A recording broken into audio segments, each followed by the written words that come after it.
Hello everyone, welcome back to our channel Niyati IAS. तो आज के इस वीडियो में हम लोग बात करने वाले हैं एक ऐसे टॉपिक पर जो कि सीधा हमारे इन्वायरमेंट, हमारा फ्यूचर और हमारे आसपास की हवा से कनेक्टेड है, जो कि आने वाले हर एग्जाम जैसे कि UPSC, judiciary, state PCS, UGC net, CLAT के लिए बहुत ही ज़्यादा इम्पॉर्टेंट है। तो आज हम बात करेंगे अरावली हिल्स की, जो कि न्यूज़ में बहुत ही ज़्यादा भी है और कंट्रोवर्सी में भी है। तो ये क्यों है कंट्रोवर्सी में, क्या आपको पता है? अगर नहीं पता तो चलो मैं बताती हूँ। तो कंट्रोवर्सी में क्यों है, इसको जानने से पहले मैं आपको कुछ अरावली के फैक्ट्स के बारे में बताती हूँ, हिल्स के फैक्ट के बारे में, है ना। कुछ इसका इंट्रोडक्शन देना चाहती हूँ। तो ये जो अरावली रेंज है, ये दुनिया की सबसे पुरानी जियोलॉजिकल स्ट्रक्चर्स में से एक है, जो कि नॉर्थ वेस्ट इंडिया में गुजरात, राजस्थान, हरियाणा और दिल्ली तक फैली हुई है। इसकी जो टोटल लंबाई है वो लगभग 692 किलोमीटर है और इसका सबसे ऊंचा पॉइंट है वो है गुरु शिखर, ठीक है, जो कि माउंट अबू में सिचुएटेड है। यह माउंटेन एक नेचुरल वॉल की तरह काम करती है, जो थार डेजर्ट की रेत को आगे बढ़ने से रोकते हैं और नॉर्थ इंडिया में क्लाइमेट को बैलेंस करते हैं, है ना। और इसके अलावा ये जो रेंज है, ये मिनरल्स और बायोडाइवर्सिटीज के मामले में काफ़ी रिच है, जहाँ पर कॉपर और मार्बल जैसे सोर्सेज बड़ी मात्रा में अवेलेबल है और मिलते हैं, ठीक है। तो अब देखते हैं कि कंट्रोवर्सी क्या है और किस बात की है। तो अभी आप लोग देख रहे होंगे कि आजकल सोशल मीडिया जो है उस पर एक ट्रेंड चल रहा है, एक मूवमेंट चल रहा है, और वो कैंपेन जो है वो है #सेव अरावली का कैंपेन। ओके, तो इसका क्या है? तो इसमें जो इन्वायरमेंटलिस्ट है, स्टूडेंट्स है, लॉयर्स है, वाइल्ड लाइफ एक्सपर्ट्स है और कंसर्न सिटीजन है, ये लोग सब मिलकर कह रहे हैं कि अरावली को ख़त्म होने से बचाओ। तो इसका क्या रीज़न है, क्यों ये कैंपेन चल रहा है भाई? तो ये देखते हैं। तो इसका जो रीज़न है वो है हमारा सुप्रीम कोर्ट का न्यू रूल, जो कि अरावली से रिलेटेड है। तो क्या है ये हमारे सुप्रीम कोर्ट का न्यू रूल, देखते हैं। Okay, the new rule that changes everything. तो ये सुप्रीम कोर्ट का न्यू रूल जो है वो है कि ये जो बात है ये नवंबर 2025 की बात है, जब सुप्रीम कोर्ट ने एक बहुत इंपॉर्टेंट रूलिंग दी। उन्होंने कहा कि अब जो अरावली हिल्स है वो लैंडफॉर्म होगा, ठीक है, जो आसपास की जमीन से 100 मीटर या उससे ज़्यादा ऊंचा होगा। यानी कि सुप्रीम कोर्ट ने कहा कि अरावली हिल सिर्फ वो लैंडफॉर्म होगा जो आसपास की जमीन से 100 मीटर या उससे ज़्यादा ऊंचा होगा। तो आप सोच रहे होंगे कि ठीक ही तो है, डेफिनेशन ही तो है, इससे क्या फ़र्क पड़ता है? तो दोस्तों, फ़र्क पड़ता है और बहुत ही बड़ा फ़र्क पड़ता है। तो देखते हैं कि क्या है। ओके, ये ना, only a landform that is 100 metres और higher than its surrounding area will be considered an Aravalli hills, ठीक है। तो चलिए देखते हैं। तो ये जो अरावली हिल्स है ये सिर्फ एक पहाड़ ही नहीं है, ये जो है ना, ये क्या है, ये ग्रीन लंग्स है हमारे लिए, है ना, हमारी धरती के लिए। और ये दिल्ली, एनसीआर और राजस्थान के लिए एक इकोलॉजिकल शील्ड है ना। इन्वायरमेंटलिस्ट जो है वो सालों से अरावली को बचाने की कोशिश में लगे हुए हैं। तो वो इस रूल से, जो हमारा सुप्रीम कोर्ट का ये 100 मीटर वाला रूल्स है, इससे वो इन्वायरमेंटलिस्ट काफ़ी ज़्यादा शॉक्ड हैं और उनका कहना है कि ये अरावली के लिए एक डेथ वारंट है। अब डेथ वारंट क्या है ये डेथ वारंट, और क्यों कहा जा रहा है इसको डेथ वारंट, है ना, ये न्यू रूल को? तो ये देखते हैं। तो पहले ये देखते हैं कि डेथ वारंट कहते किसको है, ठीक है। तो सिंपल शब्दों में अगर मैं कहूँ तो डेथ वारंट है कि कोई ऐसा डिसीजन जो धीरे धीरे किसी चीज़ को ख़त्म कर दे, है ना। तो यहाँ इस मामले में जो इन्वायरमेंटलिस्ट है उनका कहना है कि ये जो डेथ वारंट है, और ऐसा नहीं है कि ये एकदम से कल ही जाकर ये हमारा अरावली हिल जो है वो डिस्ट्रॉय हो जाए, लेकिन ये जो प्रोटेक्शन धीरे धीरे कम हो सकती है, है ना, जो न्यू रूल है उसके वजह से प्रोटेक्शन जो है वो धीरे धीरे कम हो सकती है और माइनिंग और कंस्ट्रक्शन बढ़ सकती है। नेचर जो है वो रिकवर होने में बहुत ज़्यादा टाइम लग जाएगा और चांस भी नहीं मिलेगा, इसलिए जो इन्वायरमेंटलिस्ट है वो काफ़ी टेंशन में है ना। तो उनका क्या कहना है? तो उनका कहना है कि ये जो हमारा राजस्थान और हरियाणा है ना, उनमें अरावली के ज़्यादातर जो हिल्स है, जो स्पेशली नीचे वाले हैं, वो 100 मीटर से कम है, वो है 30 to 80 मीटर के रेंज में है। तो ये जो न्यू डेफिनेशन है 100 मीटर वाला, उसके कैटेगरी में तो ये फॉल नहीं करता है उसके डेफिनेशन में, है ना। उस हिसाब से तो ये अरावली के रेंज में नहीं आएगा, है ना, ये हिल। तो क्या हुआ, ये टेक्निकली अरावली नहीं कहलाएगा। तो और उनका जो दूसरा कहना है, बात है उनका, वो कह रहे हैं कि जब ये हिल्स कहलाएंगे ही नहीं, ये जो हिल्स है, ये जो 30 to 80 वाले हैं, जो 100 से नीचे है, जब ये हिल्स होंगे ही नहीं, ठीक है, तो यहाँ पर जो फॉरेस्ट कंजर्वेशन एक्ट है और इन्वायरमेंटल सेफगार्ड है, ये तो उनको ऐसे वाले रेंजेस को मिलेगा ही नहीं, है ना। तो अब क्या हो सकता है कि ये जो माइनिंग और रियल एस्टेट प्रोजेक्ट खोला जाएगा, जैसे ये है ना, रियल एस्टेट और माइनिंग प्रोजेक्ट हो सकता है कि खोला जाए इन फ्यूचर। और जहाँ अभी ग्रीन कवर है, जैसे ये जो ग्रीन है, ये कल को हो सकता है ये जो ऐसे रेंजेज है इनमें, ये इन्वायरमेंट जो ये है हमारा लॉ, इन्वायरमेंटल सेफगार्ड और फॉरेस्ट कंजर्वेशन एक्ट से बाहर हो जाएगा ये, क्योंकि ये 30 to 80 में है। तो अब इसके साथ क्या होगा, तो इसके साथ होगा कि वहाँ हो सकता है कि माइनिंग और रियल एस्टेट का प्रोजेक्ट हो, तो उससे क्या होगा कि पहले तो ये पूरा ग्रीन कवर था, अब ये क्या हो सकता है कि बड़े बड़े पत्थर या फिर बिल्डिंग के प्रोजेक्ट में ये दिखेगा हम लोगों को, वहाँ से ये हटके अब ऐसा हो जाएगा, है ना। तो इस पे गवर्नमेंट का क्या कहना है ये देखते हैं। ओके, सरकार का जो हमारी गवर्नमेंट है, उनका आर्गुमेंट है कि ये जो रूल है एडमिनिस्ट्रेटिव क्लियरिटी के लिए बहुत जरूरी है ना। और वो कह रहे थे कि पहले हर स्टेट, जैसे कि दिल्ली है ना, हरियाणा, राजस्थान और गुजरात की अपनी अपनी डेफिनेशन थी अरावली को लेकर, है ना। तो उस वजह से क्या हो रहा था कि बहुत ज़्यादा इलीगल माइनिंग हो रहा था।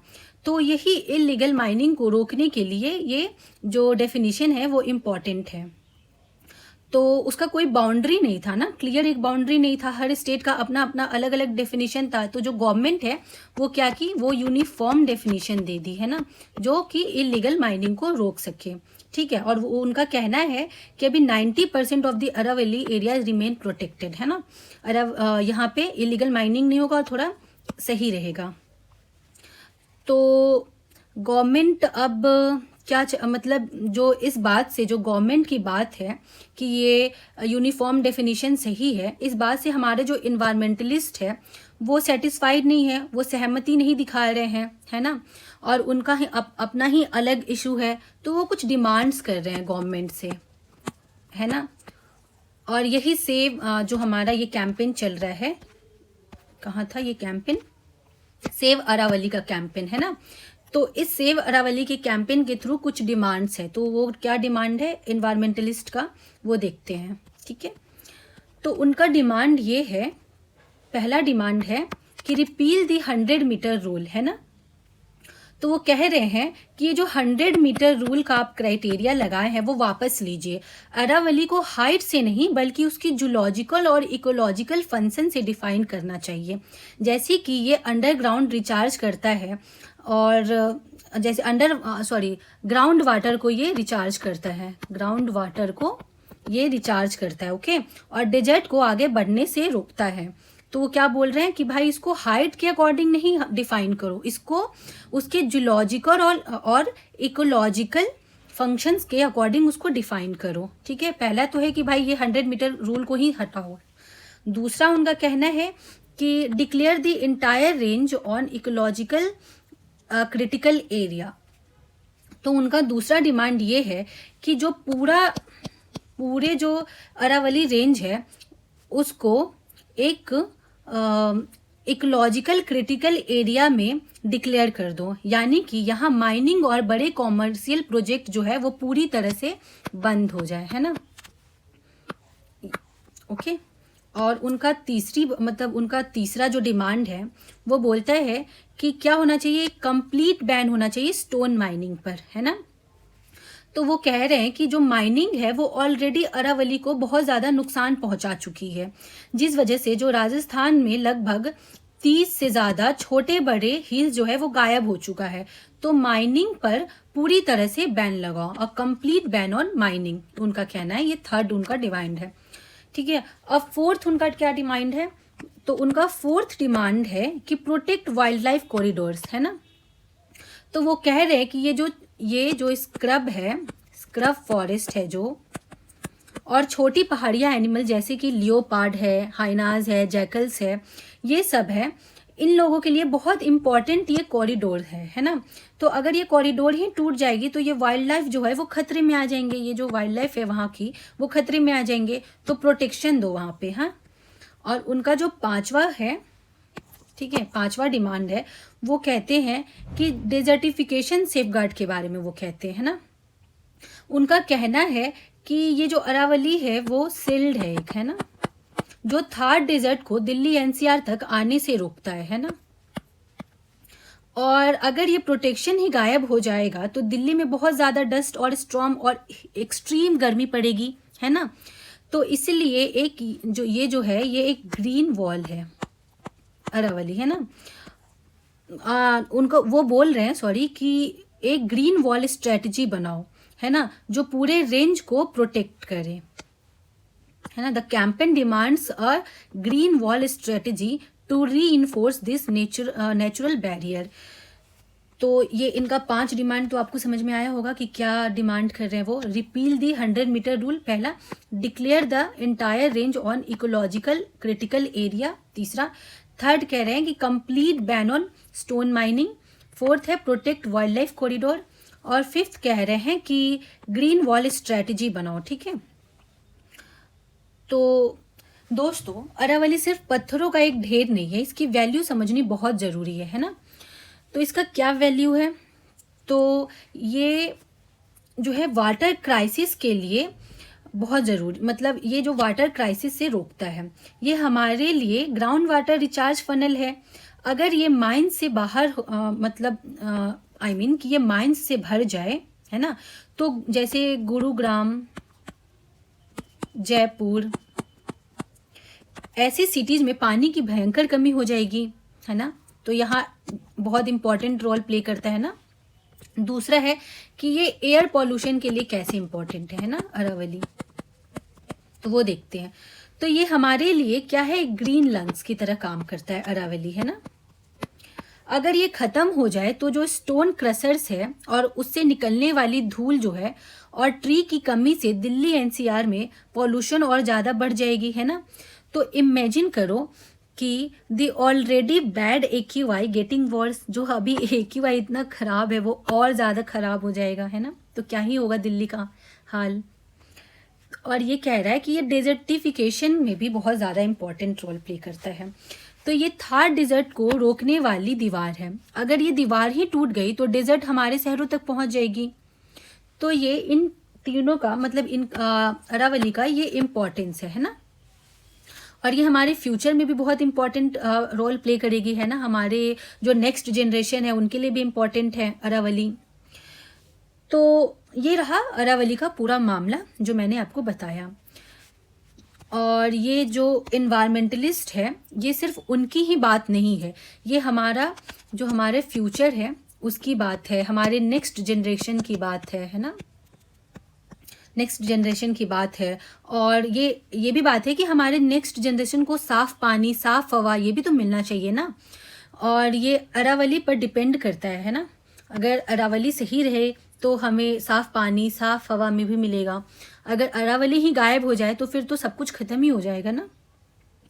तो आपका क्या सोचना है इस बारे में? क्या सुप्रीम कोर्ट का ये जो न्यू रूल है ये गलत है या सही है? अपने थॉट्स को कमेंट में जरूर बताएं, है ना। और इस वीडियो को लाइक करें, अपने दोस्तों और फैमिली के साथ शेयर करें, और ताकि ये मतलब जो इन्फॉर्मेशन है वो ज़्यादा से ज़्यादा लोगों तक पहुँचे, क्योंकि ये इम्पॉर्टेंट इशू है, इसके बारे में लोगों को तो पता ही होना चाहिए, है ना। और हमारे चैनल को सब्सक्राइब भी करना। और मिलती हूँ आपसे नेक्स्ट वीडियो में, तब तक के लिए अपना और अपने एनवायरनमेंट दोनों का ख्याल रखना, है ना। और बाय बाय, थैंक यू।